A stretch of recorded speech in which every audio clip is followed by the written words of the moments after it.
If you're planning to fly this year and you take medications, whether it's for blood pressure, diabetes, arthritis, or even just daily vitamins, you need to watch this entire video. TSA has updated their procedures for 2026, and many travelers are getting their bags flagged at security simply because they don't know the current rules. I'm going to walk you through everything step by step in plain English so you can travel with confidence and avoid unnecessary stress at the airport. By the end of this video, you'll know exactly which medications you can and cannot bring on a plane, how to pack them properly to avoid security delays, what documentation you might need, and the simple mistakes that are getting bags searched. Let's get started. First, let's clear up some confusion. The good news is this: TSA allows any FDA-approved prescription medication through security. It doesn't matter if it's pills, liquids, creams, or injections. If your doctor prescribed it, you can bring it.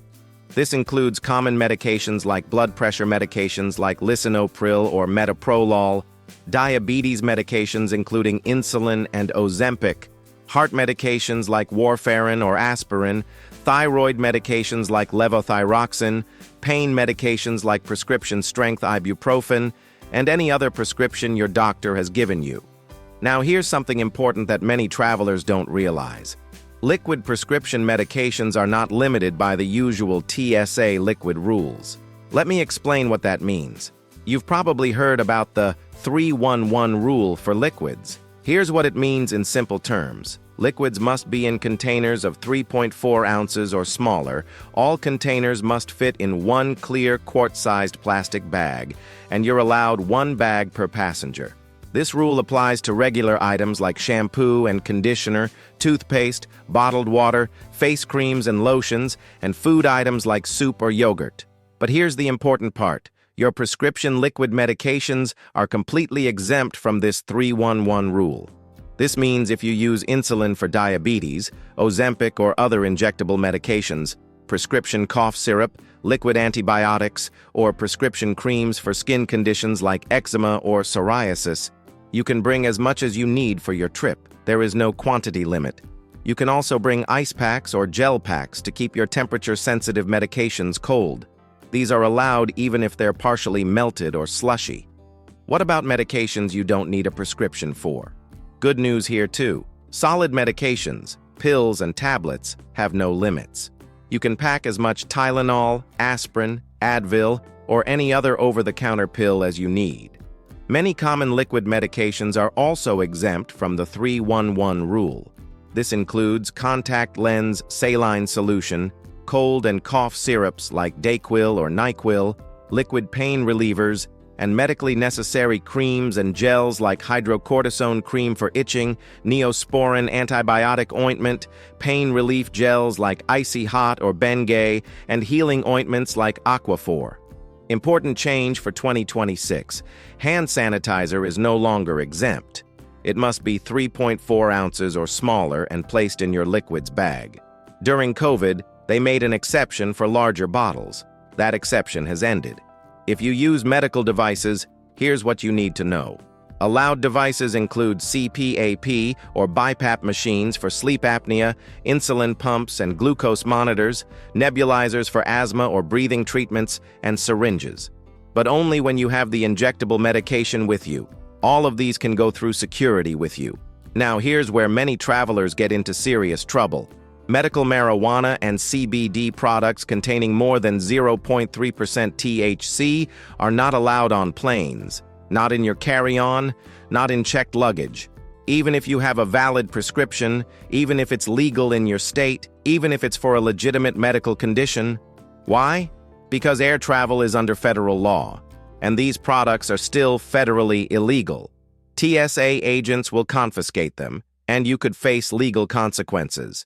If you use medical marijuana or high THC CBD products, you'll need to leave them at home when you fly. Now let's talk about the right way to pack your medications. For pills and tablets, technically TSA doesn't require pills to be in their original prescription bottles. You can use a pill organizer or unlabeled container. However, and this is important, I don't recommend it. Why? Because keeping medications in their original labeled bottles prevents unnecessary questions and speeds up the security process. especially for controlled substances like sleep medications like Ambien or Lunesta, ADHD medications like Adderall or Vyvanse, anxiety medications like Xanax or Ativan, and pain medications like Tramadol or hydrocodone. These must stay in their original labeled prescription containers. Different states have different laws about prescription labeling, and you don't want any confusion. My recommendation: even if you do use a pill organizer for convenience, take a photo of your prescription bottle label with your phone. Keep that photo easily accessible. For liquid medications, always keep liquid medications in their original labeled containers. This helps TSA officers immediately identify them as medical liquids that are exempt from the 311 rule. Without the label, they might think it's regular shampoo or lotion and flag your bag. Here are some important packing tips. Always bring enough medication for your entire trip plus 5 to 7 extra days. Why the extra? In case your flight gets delayed, you miss a connection, or you decide to extend your trip. If your trip falls near your regular refill date, contact your doctor or pharmacist well in advance to get an early refill approved. Most insurance companies will approve early refills for travel. You just need to ask. For controlled substances and any injectable medications, bring a copy of your prescription or a letter from your doctor explaining why you need the medication. Make sure the name on your prescription matches your passport exactly. If you need to keep medications cold, freeze your gel packs solid before leaving home. TSA allows partially thawed or slushy ice packs, but completely frozen ones are less likely to trigger additional screening. This is critically important, so please pay close attention. You have 3 options for where to pack items when you fly. Checked luggage that goes in the plane's cargo hold, your carry-on suitcase for the overhead bin, and your personal item that goes under the seat like a backpack or purse. Here's my strong recommendation. Pack all medications in your personal item bag only. Your personal item is the smaller bag that fits under the seat in front of you. Why is this so important? Airlines are increasingly asking passengers to gate check their carry-on suitcases when flights are full. This means your carry-on goes into cargo and you won't see it until you land. If your medications are in that carry-on suitcase, you're separated from them for the entire flight. What if you have a medical emergency? What if you need to take medication during the flight? What if your checked bag gets lost? Lost luggage happens more often than you'd think.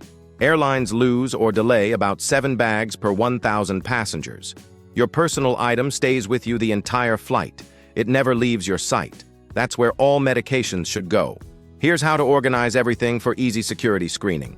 Create a dedicated medical kit using a clear gallon-sized Ziploc bag.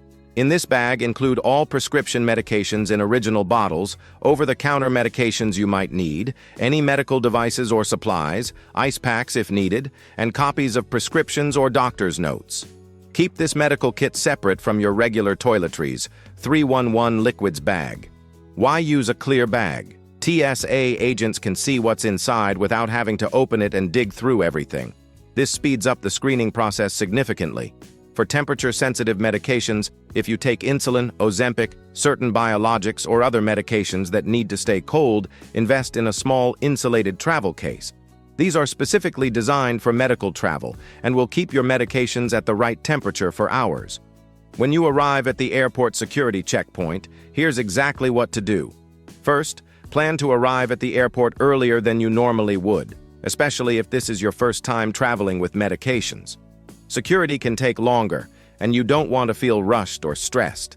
As you approach the checkpoint, let a TSA agent know that you're traveling with medications. You can simply say, "I have prescription medications and medical supplies with me." Place your medical kit in one bin and your regular 311 toiletries bag in another bin. Keep them separate so the agent can clearly see which items are medical. If you have a pacemaker or other implanted device, an insulin pump or glucose monitor, or any other external medical device, tell the TSA agent before you go through the metal detector. Pacemakers are not compatible with metal detectors. You'll need alternative screening, usually a pat-down, which only takes a minute or 2.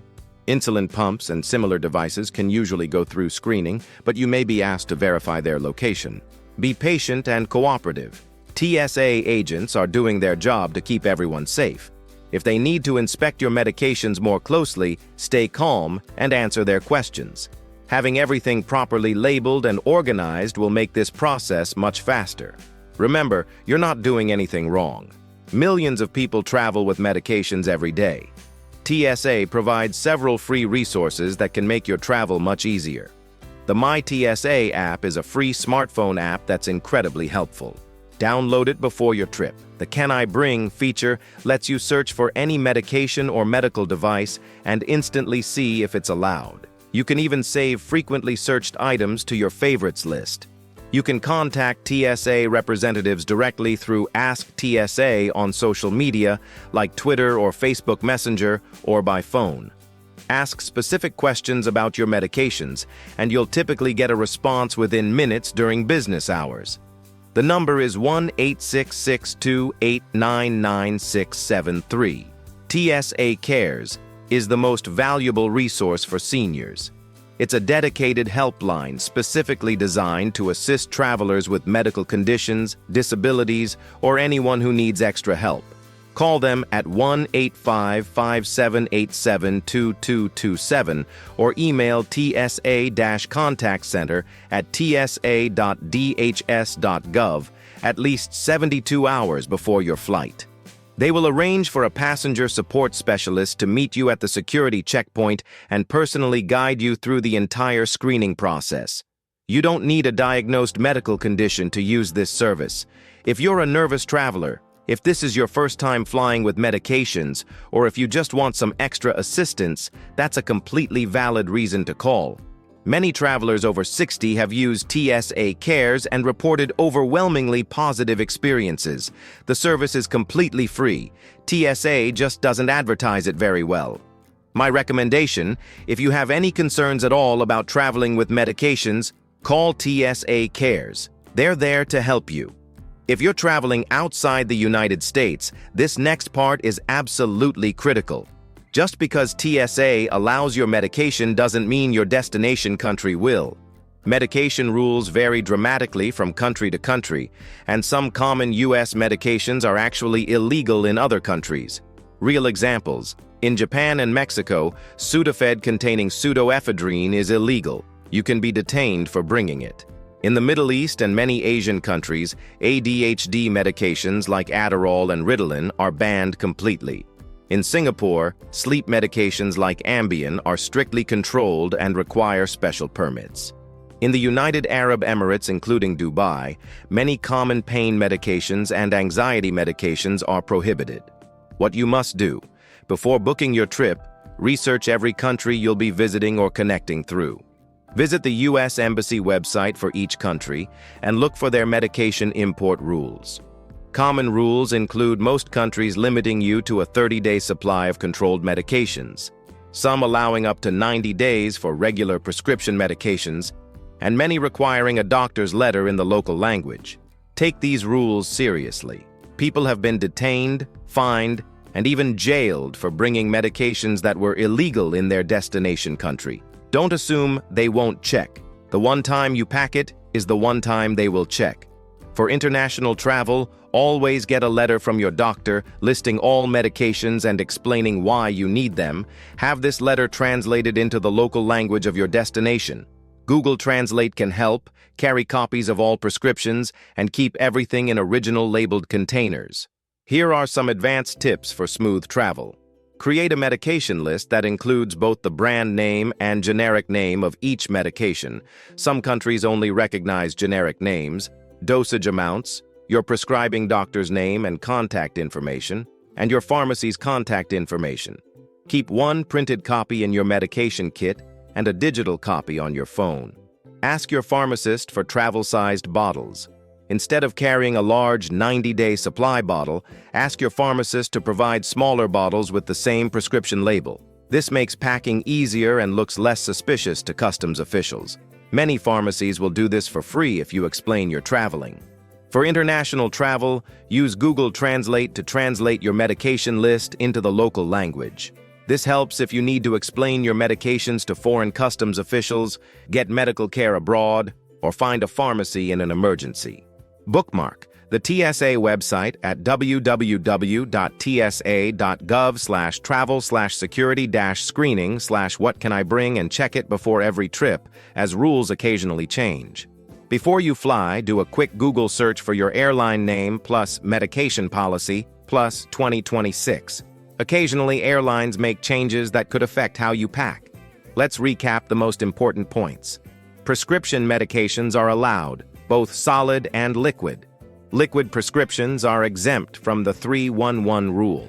Pack everything in your personal item bag. Keep medications in original labeled containers when possible. Bring extra medication, 5 to 7 days worth.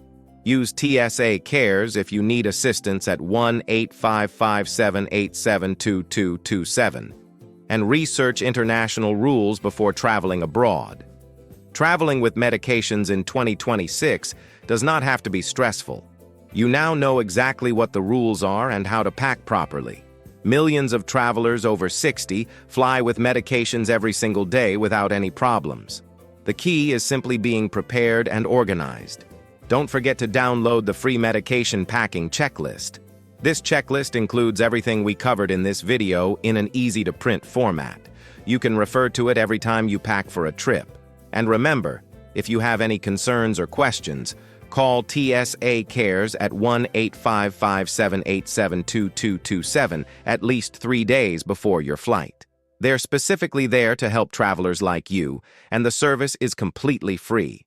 If you found this video helpful, you'll also want to watch our video on airport mistakes seniors should avoid in 2026. It covers other common issues that can slow you down at the airport. Make sure to subscribe so you don't miss future travel tips designed specifically for travelers over 60. Safe travels, and we'll see you in the next video.